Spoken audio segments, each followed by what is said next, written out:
Welcome to Different Thought. Well, 1, 2, 3, it's J Mac and Michael Anthony. We came to rock it up to the tip top. Best Alliance in Podcast. YO. I said 1, 2, 3. It's kind of dangerous to be a MC. They shot Tupac and Biggie.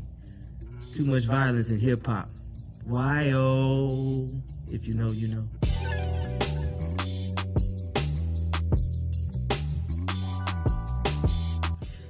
What's up, everybody? Welcome to Different Thought Podcast, where we examine the culture. I am your host, Mike Hayes, and this is my co-host, Yasin. Okay, Yasin. Wait. Okay, all right. I see what you just did there. If you know, you know. And then we got our special co-host today. We got DJ Kev Rock on the ones and twos. How you doing? We're not really on the ones and twos, but just did that Kev Rock.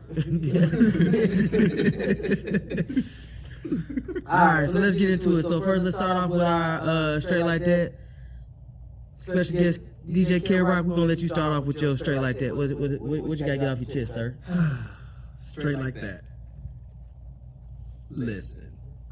Say what you mean what you say. A lot of times misunderstandings happen when you expect people to infer or try to read your mind. If you ask a direct question, give a direct answer. You can move a lot of stuff out of the way, a lot of nonsense out of the way, if you give a direct answer when you ask a direct question. Got you. Okay. All right, keep it moving. I'm trying to figure out what happened to this man, dude. That's all I want to know. Like, what happened? Somebody done hurt this man. Straight like that. I mean, I'm just trying to figure out what this man, Udoka did, man, with the Celtics. Like, this man, they done suspended him for a year. For fraternizing with somebody extracurricular, and it says plus some other stuff, like the other policies that he broke. I'm like, what did this man do?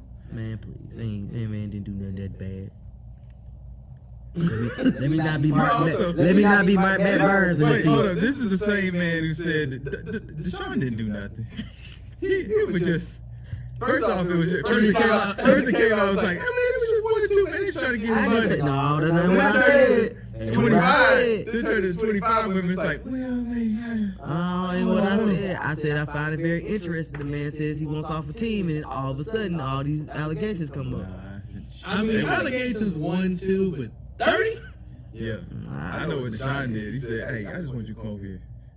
Kyle, that's what he wanted to do. Just come over here. You know what I'm talking about. But yeah, my straight like that is like, Ime, man, like, I mean, what you do, bro? Like, I just want to know. Like, all the players, like, we don't know what's going on. Somebody knows something. Anyway, yeah, it's just interesting. My straight like that is we gotta go back to having a code. And we'll get more into this, but there's no code amongst the streets, amongst whatever you want to call, and it's just getting to a point where it's getting out of hand. So that's my straight like that. Now let's move on to our Take a Shot for You, brother DJ Kev Rock. Go ahead and tell us what your shots for today. My shot is my wife had a birthday. I won't say what year it was, because I don't think she wants to visit out there like that. But to my wife, Devin, this shot's for you, baby. Love you. This shot's for you, baby. I see. What's up? What's your shot for? Hey, man, taking a shot for vacation, because your boy has been putting in a lot of work lately on some things I've been trying to build for a long time, and I'm exhausted. I'm beat down, but I'm going to Jamaica tomorrow. Shot for international travel. And, I'm about to go. Listen, man, who just got back from Colombia. Hey, that's what I expect from Alpha, man. See, we gotta go there. All right. Well, if you got hate in your heart, please it down. Let me sip from my cup that you're probably all spit in. Hey. Nah, my shot is, man, I want to shout out a couple of things. I'm going to start off on a more positive note. My sister, it's her birthday by the time this episode airs, so I want to shout out my sister, our cousin, Mia Hayes, Mia Beasley now. Happy birthday, sis. And then, man, I just want to shout out all the people that involved with the Rucker at Avondale event that's coming up here soon. Go check it out. Different Thought Podcast, Free Agency, where we're recording at today, Dynamo Studios, and the House Music Group. We're all teaming up together to create an event where we try to promote community and positivity in the community.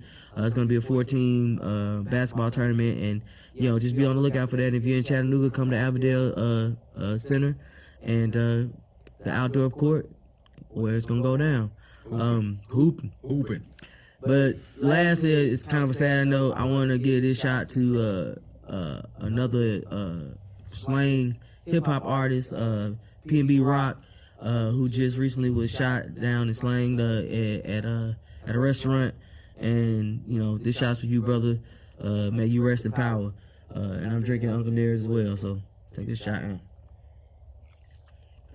So with that, today's episode is kind of all gonna be a little all over the place, but I kind of want to start off with the shot that I just took with P&B Rock. So if you don't know the whole situation with that, P&B Rock was out with his girlfriend, and she made a post of her plate, her meal, and somebody ran up on him and tried to rob him and killed him. Fat Joe was recently on Charlamagne the God show talking about what I just talked about, the code.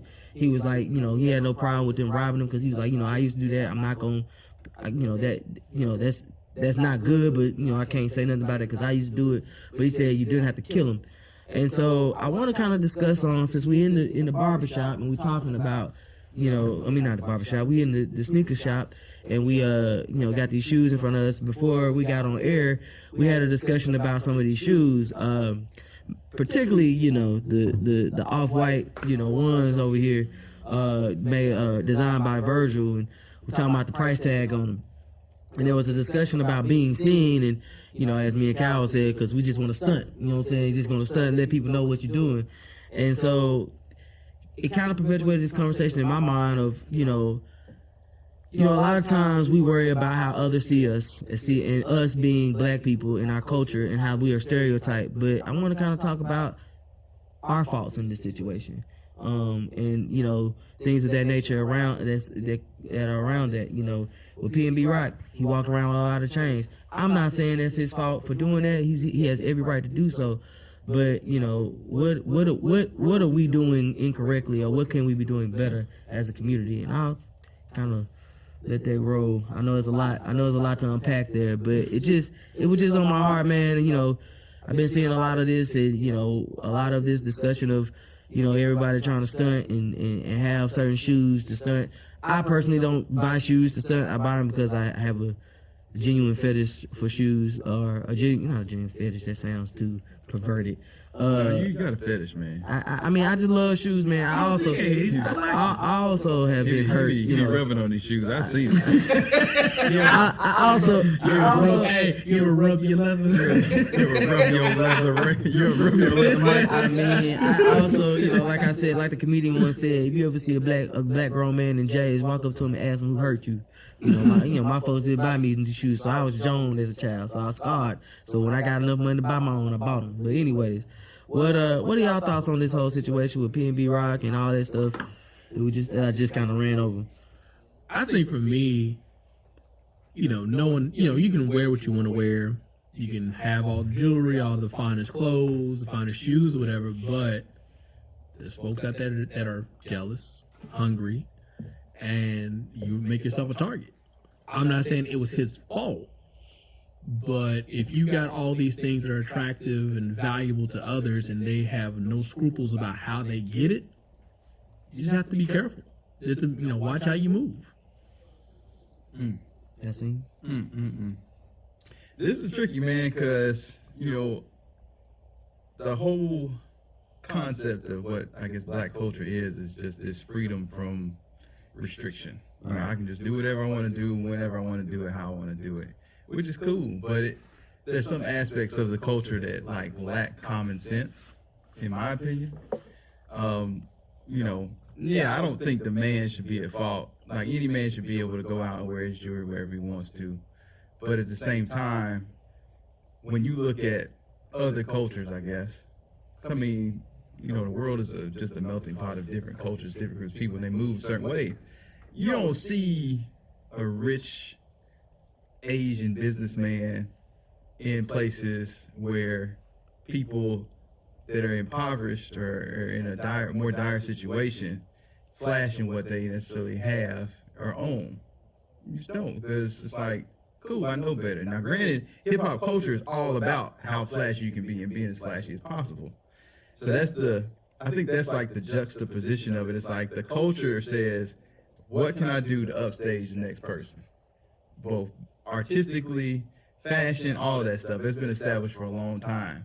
But then in the process of doing so, in order to one up somebody, it shows that you have something that somebody can take from you or may want from you. So it's like, in terms of how to fix it, like your question, my opinion is like people just gotta be smarter about how they move in certain places, like social media, all that stuff. It's just like, what was it was you know, I guess both documentaries, the Derek Jeter one and the Michael Jordan one, where they both talked about like how they didn't like to be, they were really discretionary with who they chose to be around, even at a young age when they first got in their respective leagues, because they didn't want that unnecessary attention. And it's just like, to me, it's almost like an ego thing. It's like, how much attention do you want unnecessarily to draw yourself? I mean, I hear you, man, but I'm gonna give you the different thought, the different spin, pun intended. While I agree, and I can see that, you got Bezos out here flying to space and thanking his employees, his underlings, to get him to space. You know, to me, that's the same thing as flaunting.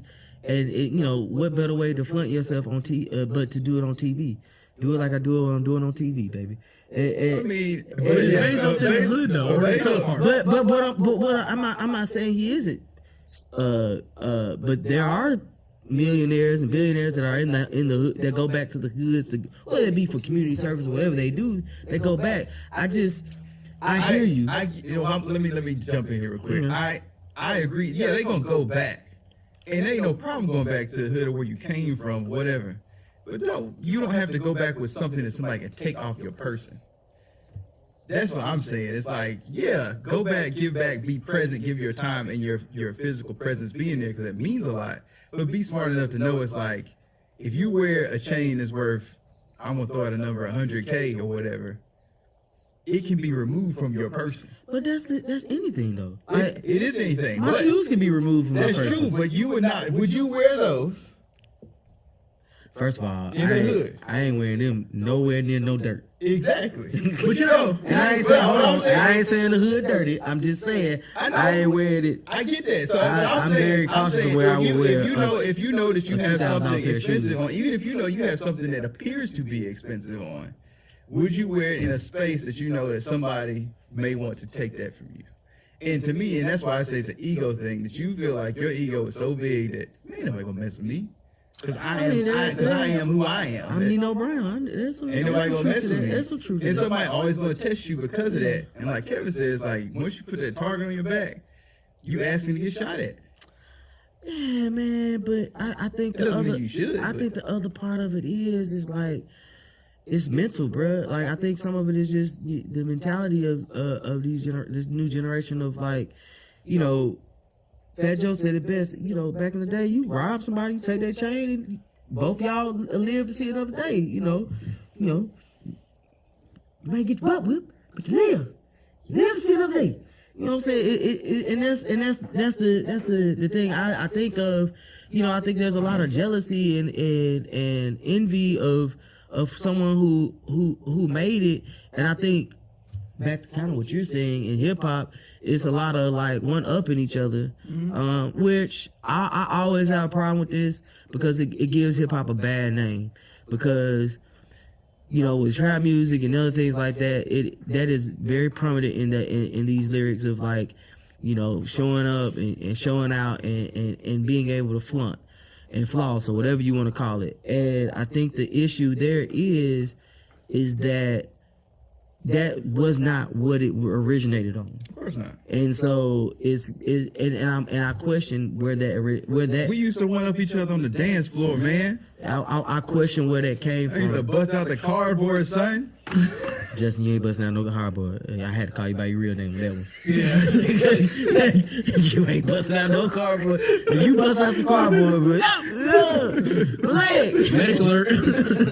Life alert. Go ahead and press that button. Nah, I just think the mentality, the mental aspect of it is lost because, for instance, man, and I wanted to kind of touch on this too. I said this is gonna go a lot of different places, like the whole Kanye situation. Kanye being on Good Morning America, you know, he was talking about mental health, and he was just like, I think it's faux pas because, you know, if someone is different, they're crazy.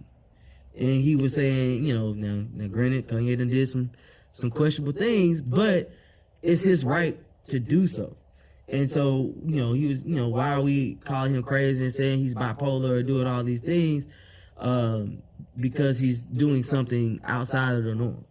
And so, I guess to tie it into what we were talking about with flaunting is that sometimes we have made these items idols, I guess, and instead of looking at them as like, you know, this is a direct reflection of hard work for some people, and we should respect the hard work. And then instead of trying to take the hard work from someone, we should respect it and say, how can I get the off-white ones or the wave runners or whatever it may be. You see what I'm saying? Well, I think it's just human nature. I think at our core we can be very jealous people. Not just black people, but just people in general. Yeah.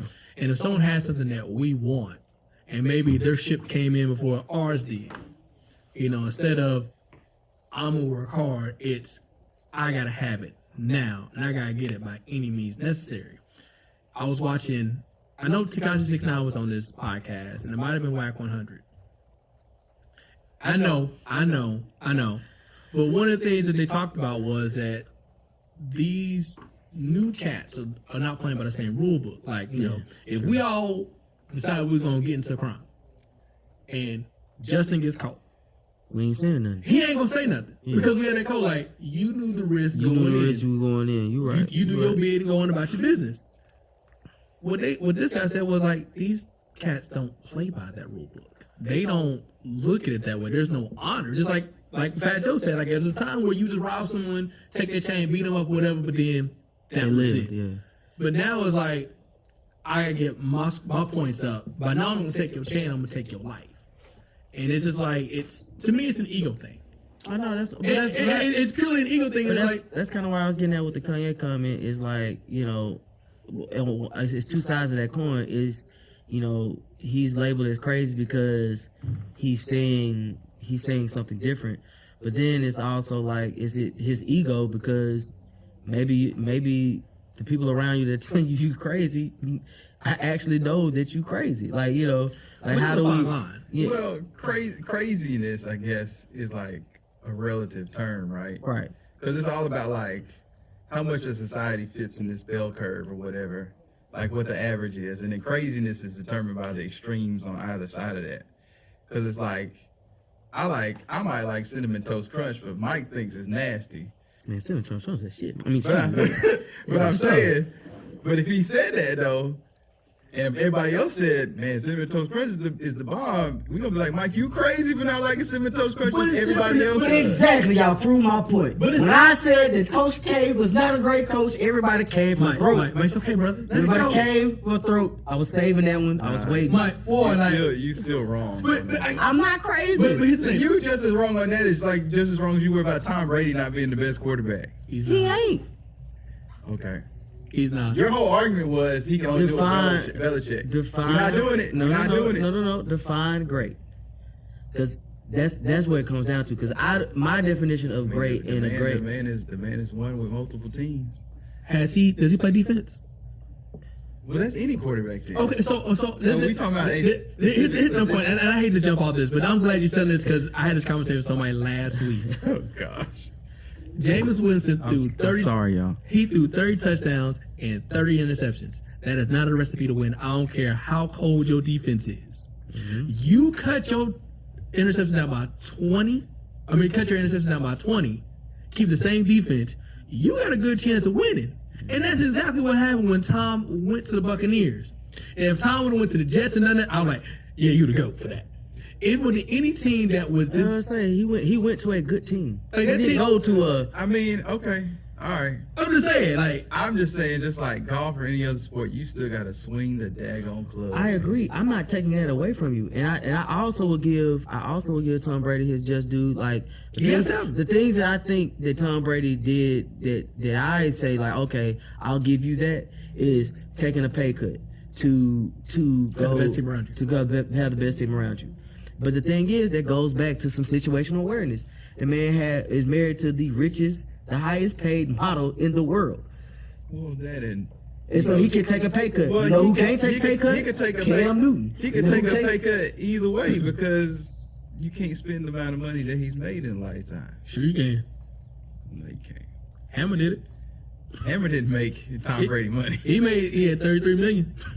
Gone in 33 months. My bad, Nancy Hammer fans out there. My bad. I'm glad you talked about Tom Brady, because I also want to talk about the black quarterback, because I think that Well, first of all, let's finish first subject matter. we rolling. Like, No, let's wrap up the other one. what we want to wrap it up with? I mean, I'm just saying, is it an ego issue? I think it is. In terms I of, think it's all of the above. in terms, because the question was ultimately like, what can we do better in the black community to address this problem of people within our own culture robbing each other I think the for thing is, personal gain? I think it's simply this. I can't change the culture. We can't change the culture as a whole. Only thing I do to protect myself and mine. So if I know that I'm a target, I'm gonna make sure that I have every way of either defending myself or avoiding the situation. I disagree. I think the issue, the main issue that I really wanted to come across is, I don't think we do enough of teaching each other how to fish. We have a desire to fish though. But It's but, not. Keep going. I don't think we do enough of it. And what I mean by teaching each other how to fish is more reaching back and more working with our younger generation. Definitely.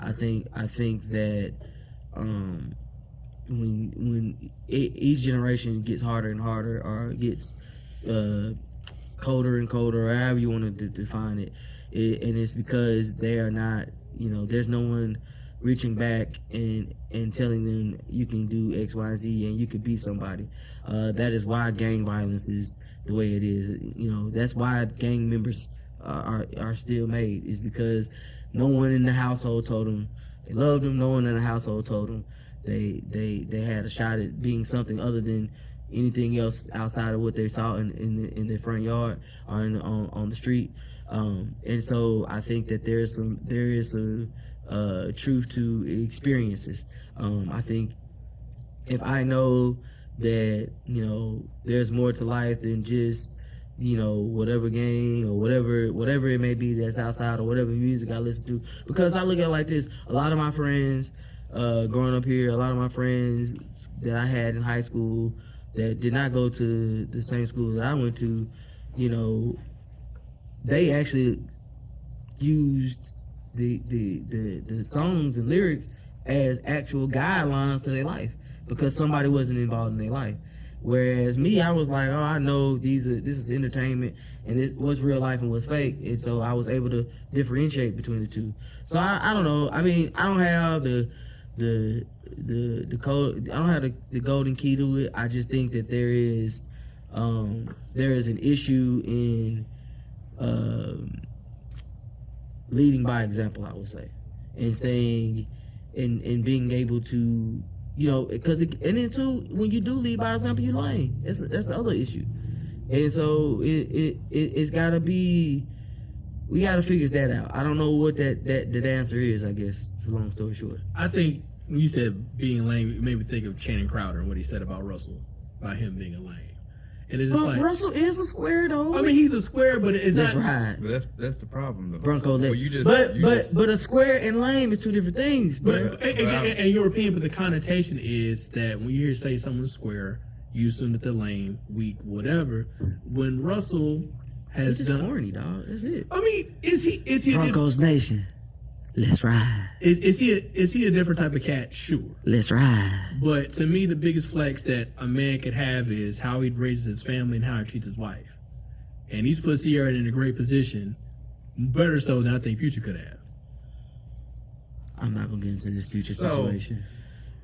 I mean, at the end of the day, we live in a microwave society. I want it now. Everybody wants it what they see now. Now, granted, the youth issue and the mentorship and all that stuff, I think it comes down to accountability problem. You know, with it's like we can, you know, the whole reach one, teach one thing is cool and all, but you're only reaching one and teaching one, or you reach two and teach two, whatever. It still comes down to the way society was always designed to work.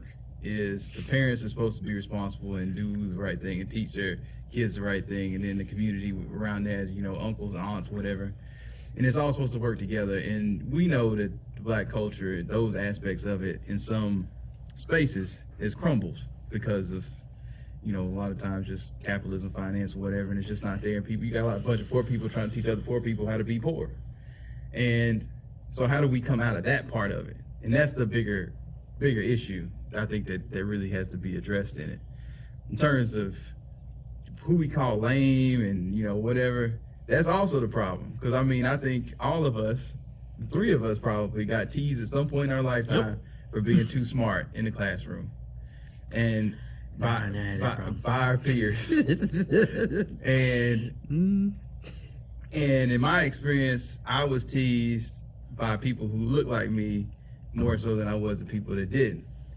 And so it's just kind of like it's going to create that. And at some point in our culture, we lost the respect and admiration towards education. You know, in my father's upbringing, those things were there. At some point in 70s and 80s, we lost that So for various reasons. I find the different thought punch in that is that I always pond on that is did we lose that importance because of desegregation? No, Because you know I don't believe so. I know you said it before. You talked to your Opa, but I don't think so. I don't think so. They always say, you know, well, I don't think that they say it ruined it, but they said that we lost because we put stock in the white. Yeah, we created the right is right mentality. Now that was always there, and it was always going to be there, because at the end of the day, in terms of segregation, desegregation, and this is where our ancestors were much smarter than us looking back on it, is because the people who forced and pushed for desegregation within civil rights movements or whatever recognized that we didn't own anything. So it's like, yeah, we could have been segregated. We didn't own steel mills. We didn't own land to the extent necessary to sustain yourself. So you would have still been dependent. You'd just been dependent as a whole. I kind of disagree. Looking at 30 years after. You tell me, black man that owns a steel mill. No, not that part. I'm just saying, right. your resources. Right. Your resources are correct, but I disagree in the simple fact that I still think that we have developed a white is right mentality, and it did come from segregation, and then desegregation made us want to go to the white schools and where it just follow. I'm listening. Travel along with me on this journey. When you look at the school systems and you look at black schools, most black, wealthy or affluent black families will take their kids out of a predominantly black school to put them into a what? Majority white school because it's all based off of tax value. No. Yes, that may be too, but it's also based off of. No, it's not. You don't have kids. Tell me you don't have kids without having kids. It's not just the simple fact of tax value. It's really just about. No, I know. I get all of that. I'm just saying. No, hold on. Let me finish. Okay. Y'all heard that. Justin couldn't. Mic off. But let me say, we choose the white school or the right school based off of, you know, grades and scores, but we don't pour into our school. Like if we took. It's not ours. It's not ours. But if it's a black school, I mean, it's not ours. In a black community, it's not ours. How's it? Well, then whose is it? It's not ours. Whose is it? It's a public school. Okay. It's public schools. It's whoever's in the area. I get what you're saying in terms of districting and all that stuff, but I'm just saying. I'm about private schools. I'm saying if you look in Chattanooga alone, You have Chattanooga is the worst example for this discussion. No, it's not. It is. No, it's not. It is. Okay, we're going to agree to disagree. We are. But if you look at Chattanooga or any other county for that matter, you have places where you have black people who have made money and that can stay at that school and choose to take their kids somewhere else. That's all I'm saying. Right, because you trying to do, because you know your child's time in that space is limited. Yes. So you gotta, so based off of the snapshot in time there, do you choose to be a martyr and be noble and be like, yeah, we're gonna keep them here, but we know they ain't gonna necessarily have the best opportunity? But that's what I'm getting at. It's So- not. I'm not talking about when you have kids. I'm talking about when your kids not old enough. You start early. We don't invest in our communities. We don't think about it from that standpoint. So how do you hold on? How do you think Normal Park became Normal Park? I mean, or any school for that matter. CSAs. How did it become CSAs? Because parents said, all right, we're going to invest in this school. East Hamilton, same way. Ooltewah was overcrowded, and they said, we need to create a school that we can put our people over here, and they created a school. All I'm saying is that it takes, yes, you're right. If by the time I have a kid, or I have a kid now, by the time I have a kid and he's ready to go to school, and I'm waiting till that time to invest in the school and do that, I'm too late. But if I'm starting from the jump, investing into the school because I want to invest in a school with people that has the majority of the people that look like me or look like my son, then I think that makes a difference. Now, is it going to change overnight? No. And does it take a household? Yes. And a village? Yes. But I also think that we have to do a better job of pouring into our communities, and that's all I'm saying. I'm not going to disagree with that. All I'm saying is we're trying to ask a community where the average household income is like, as a 30% black people here is like $25,000 a year. And we're trying to ask them to invest into schools and things like But that. it's not all about it's not money. money though, Justin. It's not all about money. All right. I mean, money, don't get me wrong, money is important. Because everybody ain't got time because they trying to work so hard to get the money. I get that, but it's a vicious cycle, man. I understand that, but it's still ways to. You don't have to be at the school every day. That's not what you're getting paid for. But you can still, which also it brings another issue of like these businesses, and these people that employ these folks. They're just like, you need to work all these extra hours and you can't raise minimum wage. All I'm saying is there's a cycle here. And it's not just one entity; it's many other entities that contribute to it. But at the end of the day, we have to demand things out of people and out of the people who write checks and things of that nature to push forward the agenda. I also demand things for myself because he said earlier it's all about accountability. Part of it is about accountability. It's some things 100%. There are some things that are. Trying to say this the right way. There's some things that are set up for us to cause us to fail, and there are things that, and we know these things, and sometimes we still find ourselves falling into that trap. And back to his point about at least trying, maybe you didn't make this point, but making sure that you at least try to reach back and try to bring someone else along with you, and not just get out of the hood and forget. Like I appreciate what Nipsey did. There's a lot of that goes around too. Yeah. And like I appreciate what Nipsey did, but at the same time, it was someone from his own hood that killed him over some nonsense. I got a whole nother. Speak your mind. No, man, because I'm not prepared to articulate it properly.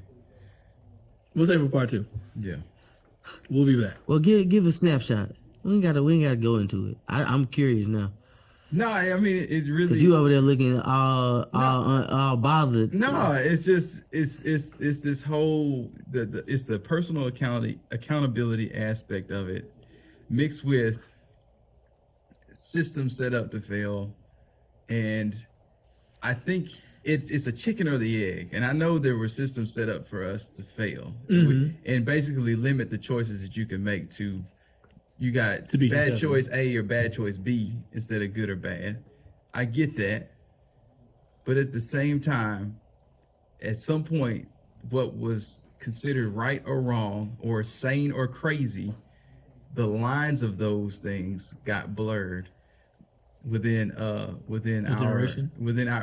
as generations went on, and that's what I'm concerned about. It's like at some point people gotta look and be like, man, it's common sense to say it doesn't make sense to murder somebody. You're right. And so at some point we lost the value of life, or we lost the understanding of why these things are important, or Became desensitized. and we became desensitized. And I'm always gonna blame everything on social media ever since 2004 when the junk started, because society moves too fast for people to actually adjust to it, and you always trying to keep up with the new trend, and the trends change from a month-to-month basis. It ain't like it was before, where it's just like you found out stuff through word of mouth or whatever before the internet, and now stuff is like bang, bang, bang. I gotta figure. Now people feel pressured to figure out how they're gonna get some new shoe or new clothing to even fit in the spaces that they're in or feel accepted,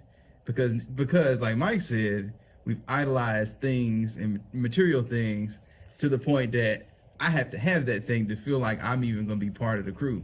Because everybody, at the end of the day, everybody's just trying to fit in. And I think it goes back to that, I've always felt that I've been different, because I did things differently than my friends, and I did things just that some folks just didn't think that was the right thing to do, even though in my mind I knew it was right. And I think we have to get to that point where we instill confidence in our young people, and even in ourselves, to do the right thing. But I think when we are governed by our emotions and our feelings, sometimes the right thing to do is based on how we feel at that moment, and not based upon what the right thing is to do long term. Because Boy, I'm gonna tell you what it is. We letting kids govern what's Exactly. cool and what's right and what's wrong. If you really think about it, it's like, because like for our generation, we in our mid-30s.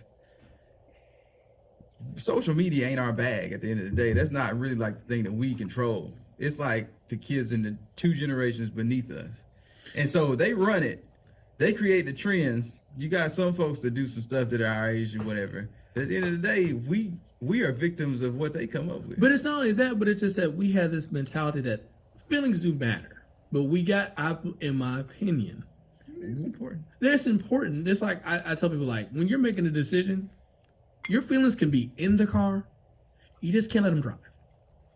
You can't allow your emotions allow you to guide your decision making. I think sometimes, even in this woke culture, this cancel culture, like if something is offensive, even though it may be true, oh well, that's very narrow-minded of you. That's nothing new. That's always. It's not there. nothing new. It's just but it's now more people can put more energy behind it more readily. Yeah, but it's more amplified now because of social media. Like, they can take something that happened, and granted, you could have done the right thing, but because someone catches you at the tail end of the confrontation and that thing goes viral, instead of people asking logical questions like, well, what happened before? How did we get to that point? Because I know They ain't gonna get them likes.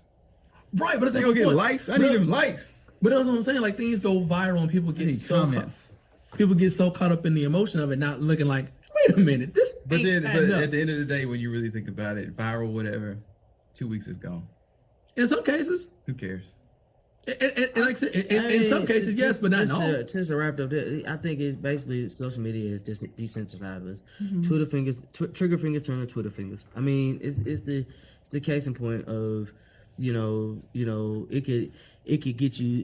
Twitter and Instagram and all that stuff is the streets now. I mean, and the streets is always watching and talking. And Twitter can be the informant. Or I mean, For some people it is. Social media can be an informant. Social media can ruin someone's life, day, however you want to do it. Mm-hmm. And it's all because people don't. I was watching this. I saw something on Instagram the other day. This guy, he's doing life in prison.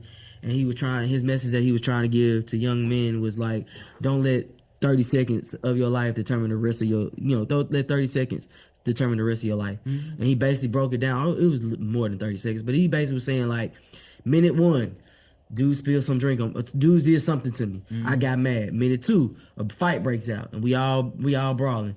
Minute 3, I go to my car and get a gun and shoot somebody. Mm-hmm. And he was like, those 3 minutes cost me 40 years of my life. Yeah. And I think But that stems from social media or whatever music you listen to, or however you wanted to frame it. It starts from there. So I think that, you know, like even with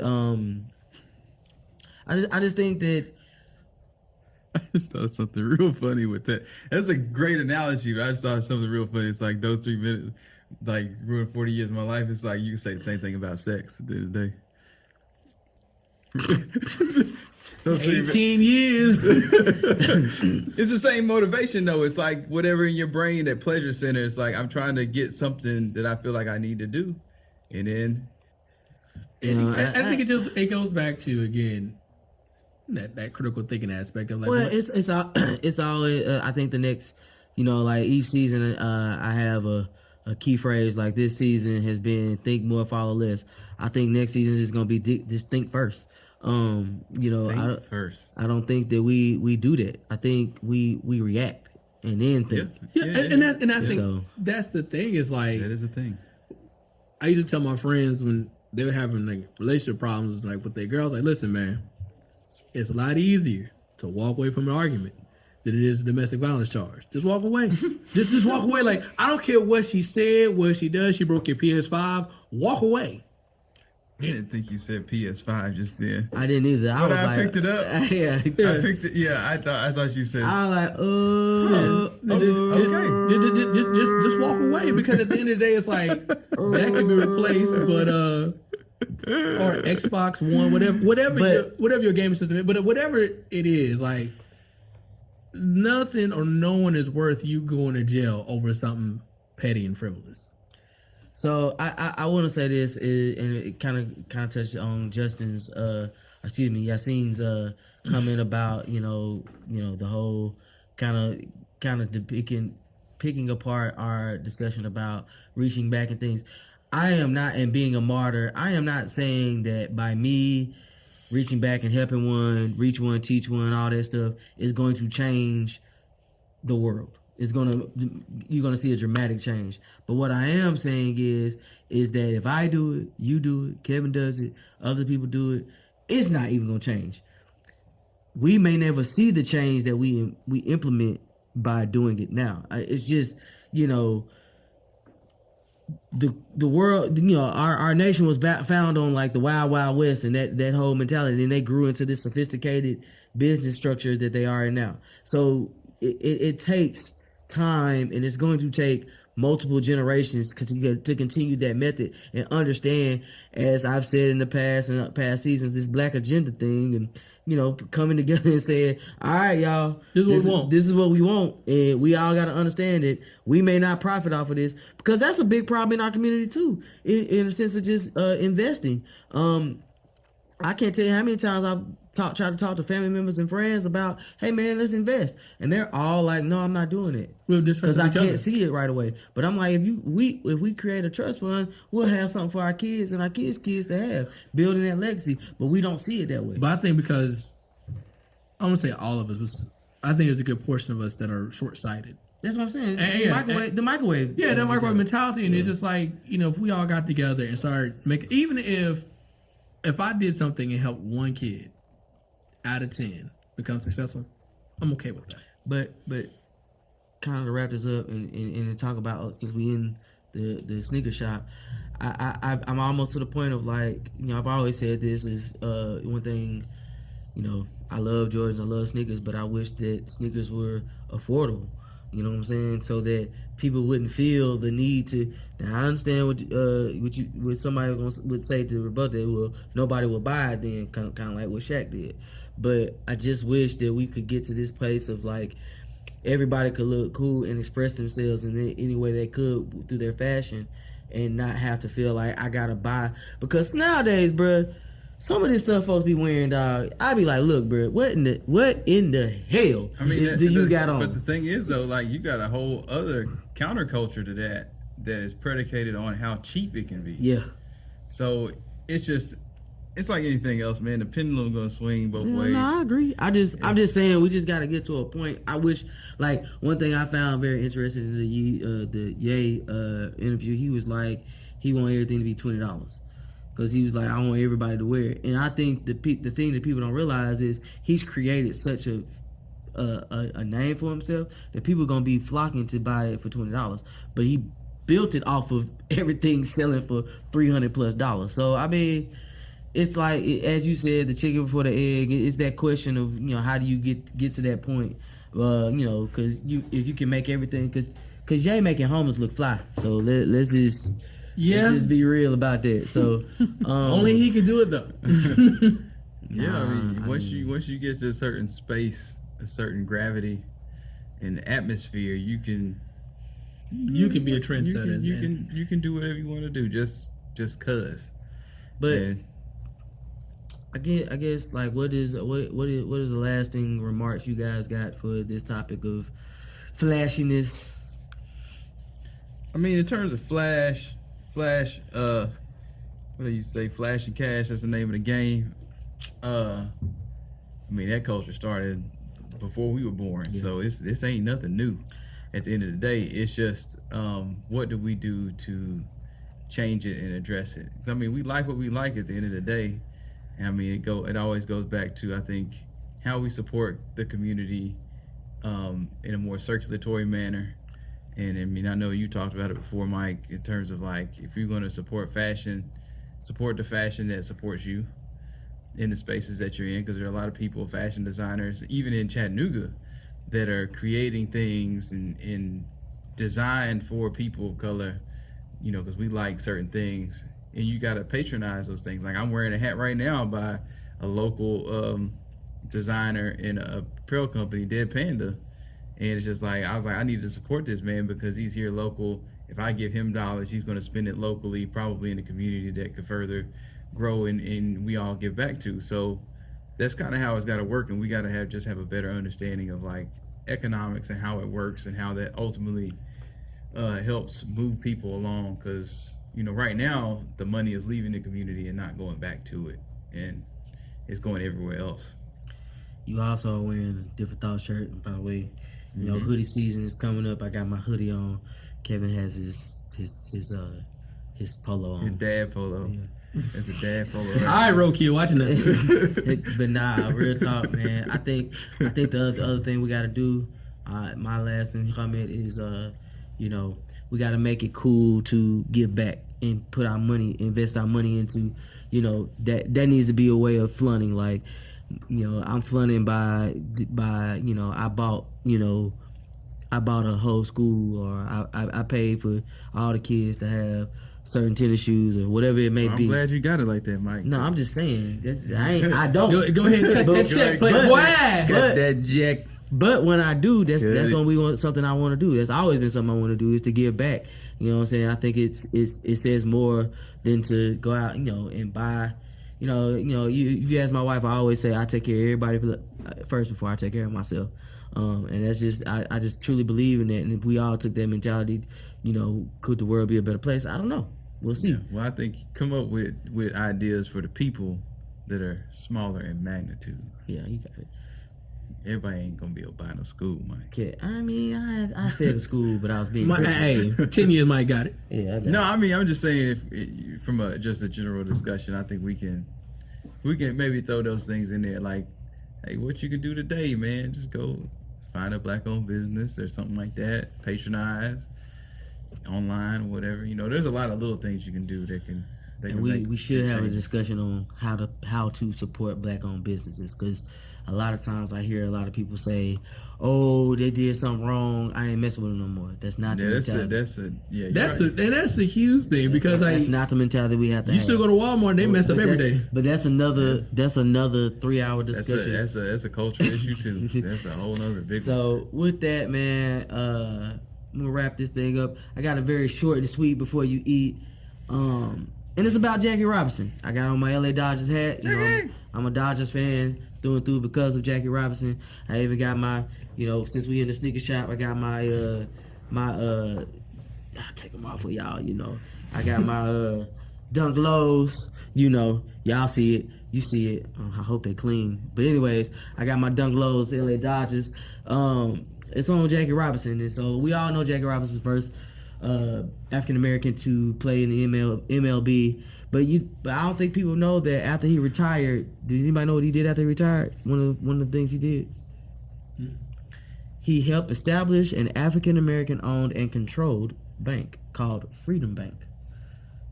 So that's one way of, I was just saying, flaunting your power. It's like, hey, I got dollars. I can help. I can contribute to something to help us grow, and put some positivity back into our community.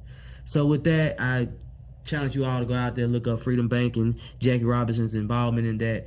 And as always, I challenge you to think, do, be different. Thank you for listening to Different Thought Podcast.